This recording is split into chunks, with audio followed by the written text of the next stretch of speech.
12 May 2025 cricket ପ୍ରଶଂସକ ମାନେ ବୋଧହୁଏ ଏହି ତାରିଖକୁ କେବେ ବି ଭୁଲି ପାରିବେ ନାହିଁ। ଏହା ସେହି ଦିନ ଥିଲା ଯେଉଁଦିନ କ୍ରିକେଟ ଜଗତର ସବୁଠାରୁ ବଡ଼ ମହାରଥୀ ଦ run machines Virat Kohli test cricket ନିଜର ଅବସର ଘୋଷଣା କରିଥିଲେ। ସେତେବେଳେ ସାରା ଦୁନିଆ ପୁରା ଆଶ୍ଚର୍ଯ୍ୟ ହୋଇଥିଲା, କାହିଁକିନା ଏହାପରେ ସେ ସଡନ୍ ଡିସିଜନ୍ ନେଇଥିଲେ। ସମସ୍ତେ ଭାବୁଥିଲେ ବିରାଟ ଆଗାମୀ ଇଂଲଣ୍ଡ ଗସ୍ତରେ ଧମାକା କରିବେ, କିନ୍ତୁ ହଠାତ୍ କୋହଲିଙ୍କର ଗୋଟିଏ ପୋଷ୍ଟ ସମ୍ପୂର୍ଣ୍ଣ ଖେଳ ଦୁନିଆକୁ ସ୍ତବ୍ଧ କରିଦେଇଥିଲା। ହେଲେ ପ୍ରଶ୍ନ ଏଠି ଉଠୁଛି, କାହିଁକି ହଠାତ୍ ବିରାଟ କୋହଲି ରେଡ୍ ବଲ୍ରୁ ସନ୍ନ୍ୟାସ ନେଇଥିଲେ ବା ବାଏ ବାଏ କହିଥିଲେ।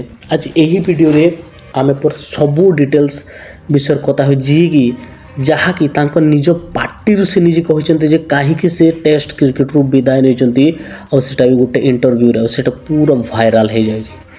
ଅବସର ନେବା ପରେ ଦୀର୍ଘ ଦିନ ପରେ ମଧ୍ୟ ପ୍ରଶଂସକ ମନରେ ଏହି ପ୍ରଶ୍ନ ବାରମ୍ବାର ଉଠୁଥିଲା ଯେ କାହିଁକି ରିଟାୟାରମେଣ୍ଟ ନେଲେ।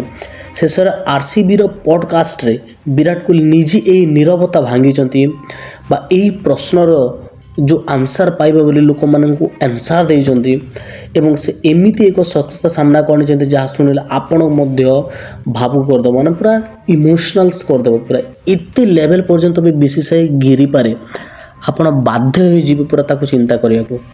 ପଡ଼କାଷ୍ଟରେ ଯେତେବେଳେ ତାଙ୍କୁ ଅବସରର କାରଣ ପଚରାଗଲା, ସେ ବିରାଟ କୋହଲି କହିଥିଲେ କି ମୋ ଦୃଷ୍ଟିକୋଣ ଏକଦମ ସ୍ପଷ୍ଟ। ଯଦି ମୋତେ ଲାଗେ ଯେ ମୁଁ ଯେଉଁ ପରିବେଶରେ ଅଛି ସେଠାରେ ମୋର କିଛି ଯୋଗଦାନ ରହିଛି ଏବଂ ଆଖପାଖର ଲୋକମାନେ ମଧ୍ୟ ସେଇ ଅନୁଭବ କରୁଛନ୍ତି, ତେବେ ମୁଁ ସେଠାରେ ରହିବି। କିନ୍ତୁ ଯଦି ମୋତେ ଏପରି ଅନୁଭବ କରାଯାଏ ଯେ ମୋତେ ମୋର ଗୁରୁତ୍ୱ ଏବଂ ଯୋଗ୍ୟତା ବାରମ୍ବାର ପ୍ରମାଣିତ କରି ଦେଖାଇବାକୁ ପଡ଼ିବ, ତେବେ ମୁଁ ସେହି ପରିବେଶରେ ଆଦୌ ରହିବିନି। ତାଙ୍କର ଅର୍ଥାତ୍ ସେ କହୁଛନ୍ତି କୋହଲି ଏ ପରିବେଶରେ ରହିବାକୁ ଚାହୁଁନଥିଲେ ଯେଉଁଠାରେ ତାଙ୍କୁ ଗୋଟେ ନିଜକୁ ସବୁବେଳେ ପୁରା ପ୍ରମାଣିତ କରିବାର ଥିଲା। ଆଉ କୋହଲି କେତେ ପ୍ରମାଣିତ କରିବ? ରନ୍ସ ଟେଷ୍ଟରେ ସବୁଠାରୁ ବେଷ୍ଟ ରନ୍ସରେ, ସବୁଠାରୁ ବେଷ୍ଟ ଭିକ୍ଟ୍ରିଜରେ, ଯେଉଁଟାକି ଟେଷ୍ଟ କେବେ ଜିତି ମଧ୍ୟ ନଥିଲା, ସେଇଟା ମୋତେ ବାରମ୍ବାର ଇଣ୍ଡିଆକୁ ଆଣିକି ଦେଇଛି। ଆଉ କେତେ ପ୍ରମାଣ ଦେବ? ଭଲ କଲେ ବିରାଟ କୋହଲି ଭଲ କଲା, ଖରାପ କଲେ ବିରାଟ କୋହଲିର ଫର୍ମ ଚାଲୁନି, ଏଇଭଳିଆ କ୍ୱେଶ୍ଚିନ୍ସ। ତାଙ୍କର ଗୋଟିଏ ମତରେ ପୁରା ସ୍ପଷ୍ଟ ଥିଲା, ଯଦି ମୋତେ ଇମ୍ପୋର୍ଟାନ୍ସ ଦିଆଯାଉନି, ମୋତେ ବାରମ୍ବାର ପ୍ରୁଭ୍ କରିବାକୁ ପଡ଼ୁଛି ମୁଁ କେତେ ଇମ୍ପୋର୍ଟାନ୍ସ ବୋଲି, ତ କାହିଁକି ମୁଁ ସେଠାରେ ରହିବି? ଏଇଭଳିଆ କ୍ୱେଶ୍ଚିନ୍ସ ତାଙ୍କୁ ପଚରାଯାଉଥିଲା, ଏଇଭଳିଆ ଏନଭାୟରମେଣ୍ଟ ତାଙ୍କୁ ପ୍ରୋଭାଇଡ଼ କରାଯାଉଥିଲା।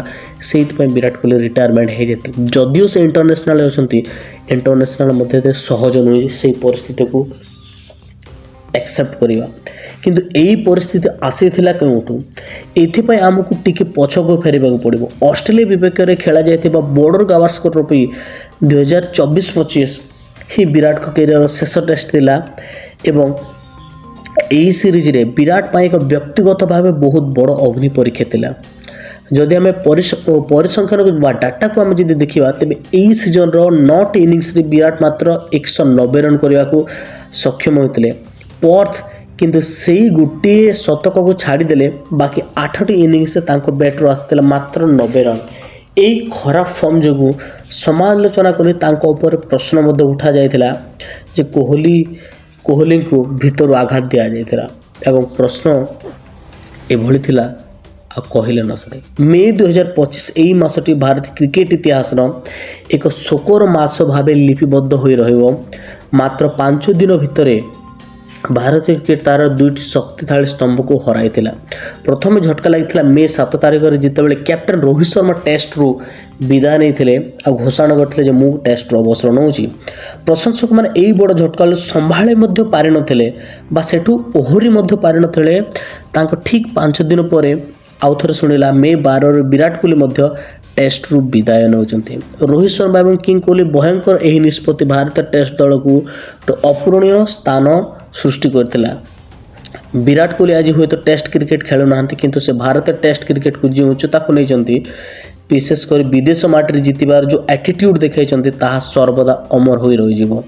ଏବଂ ସେ ନିଜର ସ୍ୱାଭିମାନ ସହ ବଞ୍ଚିବାକୁ ଭଲ ପାଆନ୍ତି ଏବଂ ନିଜର ସ୍ୱାଭିମାନ ପାଇଁ ହିଁ ଠିକ୍ ସମୟରେ ବିଦାୟ ନେଇଛନ୍ତି। ତ ବିରାଟ କୋହଲିର ନିଷ୍ପତ୍ତି ଆପଣଙ୍କୁ କେମିତି ଲାଗିଲା? ଯଦି ଆପଣଙ୍କୁ ଠିକ୍ ଲାଗୁଛି ତ ଲାଇକ୍ ଆଣ୍ଡ କମେଣ୍ଟ ନିହାତି କରିକି ଚ୍ୟାନେଲକୁ ସବସ୍କ୍ରାଇବ୍ କରିକି ନିହାତି ଯିବେ। ଆଜି ପାଇଁ ଏତିକି, ଧନ୍ୟବାଦ।